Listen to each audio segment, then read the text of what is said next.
Life on the Mississippi by Mark Twain. Chapter 29. A Few Specimen Bricks. We passed through the Plum Point region, turned Craighead's Point, and glided unchallenged by what was once the formidable Fort Pillow, memorable because of the massacre perpetrated there during the war. Massacres are sprinkled with some frequency through the histories of several Christian nations, but this is almost the only one that can be found in American history. Perhaps it is the only one which rises to size correspondent to that huge and somber title. We have the Boston Massacre, where 2 or 3 people were killed, but we must bunch Anglo-Saxon history together to find the fellow to the Fort Pillow tragedy, and doubtless even then we must travel back to the days and performances of Coeur de Lion, that fine hero, before we accomplish it. More of the river's freaks. In times past, the channel used to strike above Island 37 by Brandywine Bar and down towards Island 39. Afterward changed its course and went from Brandywine down through Vogelman's Chute in the Devil's Elbow to Island 39, part of this course reversing the old order, the river running up 4 or 5 miles instead of down, and cutting off throughout some 15 miles of distance. This in 1876. All that region is now called Centennial Island.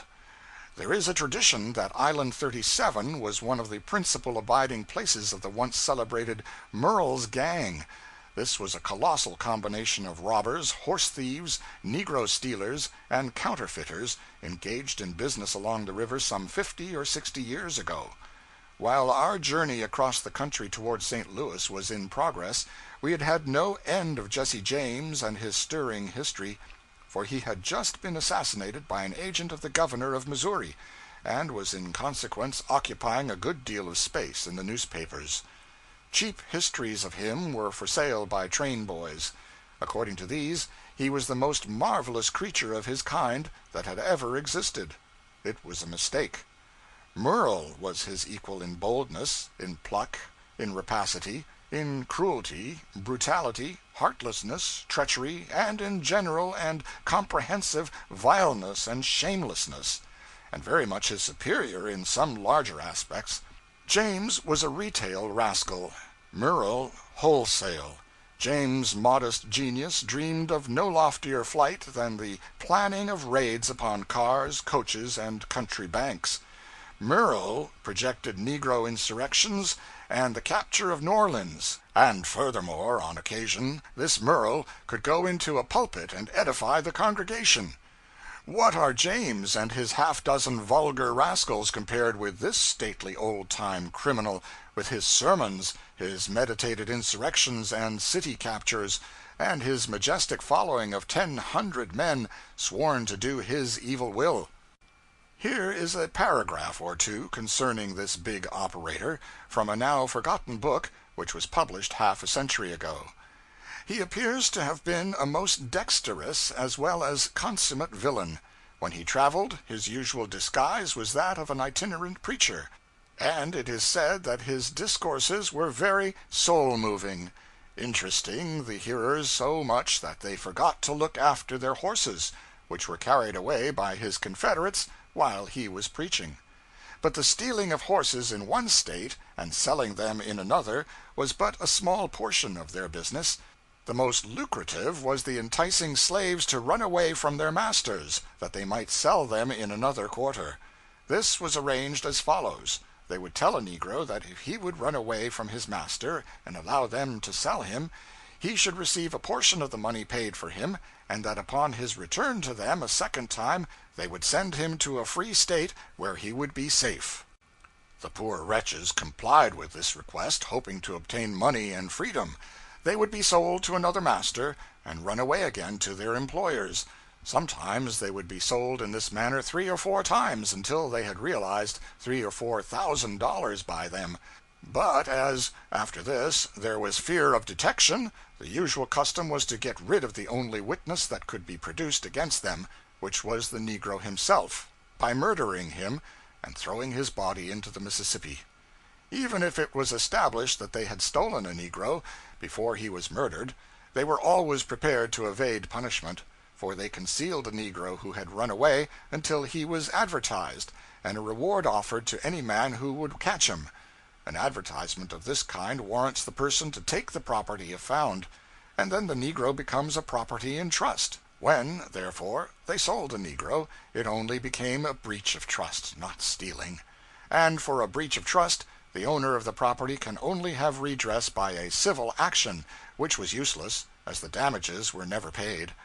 It may be inquired how it was that Murrell escaped lynch law under such circumstances. This will be easily understood when it is stated that he had more than 1,000 sworn confederates, all ready at a moment's notice to support any of the gang who might be in trouble. The names of all the principal confederates of Murrell were obtained from himself in a manner which I shall presently explain. The gang was composed of two classes: the heads, or council, as they were called, who planned and concerted, but seldom acted. They amounted to about 400. The other class were the active agents, and were termed strikers, and amounted to about 650. These were the tools in the hands of the others. They ran all the risk, and received but a small portion of the money. They were in the power of the leaders of the gang, who would sacrifice them at any time by handing them over to justice or sinking their bodies in the Mississippi. The general rendezvous of this gang of miscreants was on the Arkansas side of the river, where they concealed their negroes in the morasses and canebrakes. The depredations of this extensive combination were severely felt, but so well were their plans arranged that although Murrell, who was always active, was everywhere suspected, there was no proof to be obtained. It so happened, however, that a young man of the name of Stewart, who was looking after two slaves which Murrell had decoyed away, fell in with him and obtained his confidence, took the oath, and was admitted into the gang as one of the general council. By this means all was discovered, for Stewart turned traitor, although he had taken the oath, and having obtained every information, exposed the whole concern, the names of all the parties, and finally succeeded in bringing home sufficient evidence against Murrell to procure his conviction and sentence to the penitentiary. Murrell was sentenced to 14 years' imprisonment. So many people who were supposed to be honest and bore a respectable name in the different states were found to be among the list of the Grand Council, as published by Stewart, that every attempt was made to throw discredit upon his assertions. His character was vilified, and more than one attempt was made to assassinate him. He was obliged to quit the Southern States in consequence. It is, however, now well ascertained to have been all true, and although some blame Mr. Stewart for having violated his oath, they no longer attempt to deny that his revelations were correct. I will quote one or two portions of Murrell's confessions to Mr. Stewart, made to him when they were journeying together. I ought to have observed that the ultimate intentions of Murrell and his associates were, by his own account, on a very extended scale, having no less an object in view than raising the blacks against the whites, taking possession of and plundering New Orleans, and making themselves possessors of the territory. The following are a few extracts. I collected all my friends about New Orleans at one of our friends' houses in that place, and we sat in council 3 days before we got all our plans to our notion. We then determined to undertake the rebellion at every hazard, and make as many friends as we could for that purpose. Every man's business being assigned him, I started to Natchez on foot, having sold my horse in New Orleans, with the intention of stealing another after I started. I walked 4 days, and no opportunity offered for me to get a horse. The 5th day, about 12, I had become tired, and stopped at a creek to get some water and rest a little. While I was sitting on a log, looking down the road the way that I had come, a man came in sight riding on a good-looking horse. The very moment I saw him, I was determined to have his horse, if he was in the garb of a traveler. He rode up, and I saw from his equipage that he was a traveler. I arose and drew an elegant rifle pistol on him, and ordered him to dismount. He did so, and I took his horse by the bridle and pointed down the creek, and ordered him to walk before me.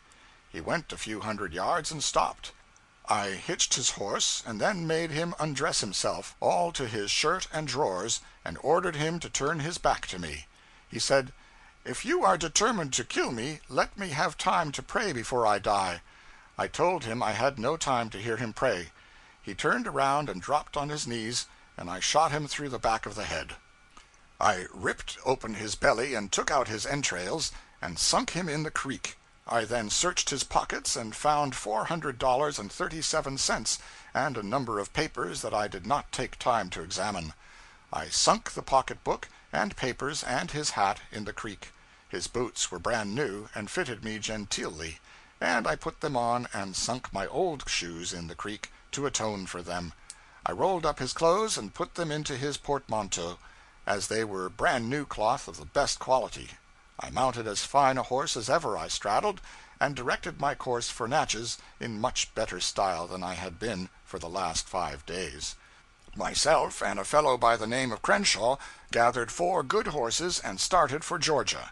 We got in company with a young South Carolinian just before we got to Cumberland Mountain, and Crenshaw soon knew all about his business. He had been to Tennessee to buy a drove of hogs, but when he got there pork was dearer than he calculated, and he declined purchasing. We concluded he was a prize. Crenshaw winked at me. I understood his idea. Crenshaw had traveled the road before, but I never had. We had traveled several miles on the mountain when he passed near a great precipice.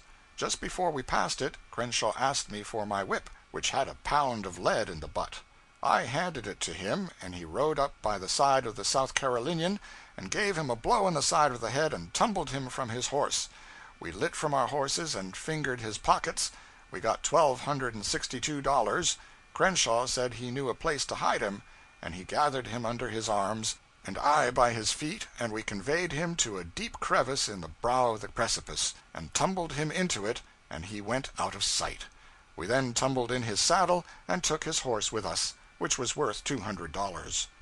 We were detained a few days, and during that time our friend went to a little village in the neighborhood and saw the Negro advertised, a Negro in our possession, and a description of the 2 men of whom he had been purchased, and giving his suspicions of the men. It was rather squally times, but any port in a storm. We took the Negro that night on the bank of a creek which runs by the farm of our friend, and Crenshaw shot him through the head. We took out his entrails and sunk him in the creek. He had sold the other Negro the 3rd time on Arkansas River for upwards of $500, and then stole him and delivered him into the hand of his friend, who conducted him to a swamp and veiled the tragic scene, and got the last gleanings and sacred pledge of secrecy, as a game of that kind will not do unless it ends in a mystery to all but the fraternity. He sold the Negro first and last for nearly $2,000, and then put him forever out of the reach of all pursuers. And they can never graze him unless they can find the Negro, and that they cannot do, for his carcass has fed many a tortoise and catfish before this time, and the frogs have sung this many a long day to the silent repose of his skeleton. We were approaching Memphis, in front of which city, and witnessed by its people, was fought the most famous of the river battles of the Civil War. 2 men whom I had served under in my river days took part in that fight. Mr. Bixby, head pilot of the Union fleet, and Montgomery, commodore of the Confederate fleet. Both saw a great deal of active service during the war, and achieved high reputations for pluck and capacity. As we neared Memphis, we began to cast about for an excuse to stay with the Gold Dust to the end of her course, Vicksburg. We were so pleasantly situated that we did not wish to make a change. I had an errand of considerable importance to do at Napoleon, Arkansas, but perhaps I could manage it without quitting the Gold Dust. I said as much, so we decided to stick to present quarters. The boat was to tarry at Memphis till 10 the next morning. It is a beautiful city, nobly situated on a commanding bluff overlooking the river. The streets are straight and spacious, though not paved in a way to incite distempered admiration. No, the admiration must be reserved for the town's sewerage system, which is called perfect. A recent reform, however, for it was just the other way up to a few years ago, a reform resulting from the lesson taught by a desolating visitation of the yellow fever. In those awful days the people were swept off by hundreds, by thousands, and so great was the reduction caused by flight and by death together that the population was diminished three-fourths, and so remained for a time. Business stood nearly still, and the streets bore an empty Sunday aspect. Here is a picture of Memphis at that disastrous time, drawn by a German tourist who seems to have been an eye-witness of the scenes which he describes. It is from Chapter 7 of his book, just published in Leipzig, Mississippi Fahrten von Ernst von Hesse-Wartegg. In August the yellow fever had reached its extremest height. Daily hundreds fell a sacrifice to the terrible epidemic. The city was become a mighty graveyard. Two-thirds of the population had deserted the place, and only the poor, the aged, and the sick remained behind, a sure prey for the insidious enemy. The houses were closed, little lamps burned in front of many, a sign that here death had entered. Often several lay dead in a single house. From the windows hung black crape. The stores were shut up, for their owners were gone away or dead. Fearful evil! In the briefest space it struck down and swept away even the most vigorous victim. A slight indisposition, then an hour of fever, then the hideous delirium, then the yellow death. On the street corners and in the squares lay sick men, suddenly overtaken by the disease, and even corpses, distorted and rigid.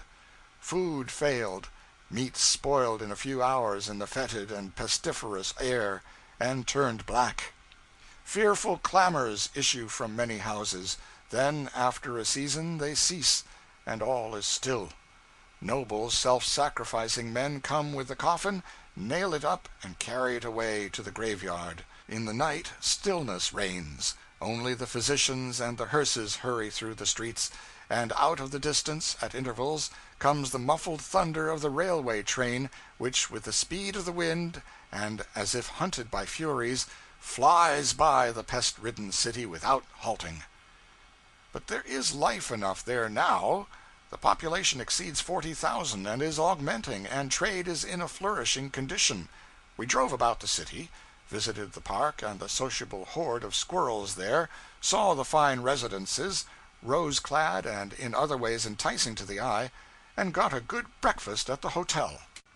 A thriving place is the Good Samaritan city of the Mississippi, has a great wholesome jobbing trade, foundries, machine shops, and manufactories of wagons, carriages, and cottonseed oil, and is shortly to have cotton mills and elevators. Her cotton receipts reached 500,000 bales last year, an increase of 60,000 over the year before. Out from her healthy commercial heart issue 5 trunk lines of railway, and a 6th is being added. This is a very different Memphis from the one which the vanished and unremembered procession of foreign tourists used to put into their books long time ago. In the days of the now forgotten but once renowned and vigorously hated Mrs. Trollope, Memphis seems to have consisted mainly of one long street of log houses, with some outlying cabins sprinkled around rearward toward the woods, and now and then a pig, and no end of mud. That was 55 years ago. She stopped at the hotel. Plainly it was not the one which gave us our breakfast. She says, "The table was laid for 50 persons and was nearly full. They ate in perfect silence, and with such astonishing rapidity that their dinner was over literally before ours was begun. The only sounds heard were those produced by the knives and forks, with the unceasing chorus of coughing, etc." Coughing, etc. The etc. stands for an unpleasant word there, a word which she does not always charitably cover up, but sometimes prints. You will find it in the following description of a steamboat dinner which she ate in company with a lot of aristocratic planters. Wealthy, well-born, ignorant swells they were, tinseled with the usual harmless military and judicial titles of that old day of cheap shams and windy pretense. The total want of all the usual courtesies of the table, the voracious rapidity with which the viands were seized and devoured, the strange uncouth phrases and pronunciation, the loathsome spitting, from the contamination of which it was absolutely impossible to protect our dresses, the frightful manner of feeding with their knives, till the whole blade seemed to enter into the mouth, and the still more frightful manner of cleaning the teeth afterwards with a pocket knife, soon forced us to feel that we were not surrounded by the generals, colonels, and majors of the Old World, and that the dinner hour was to be anything rather than an hour of enjoyment. Chapter 29.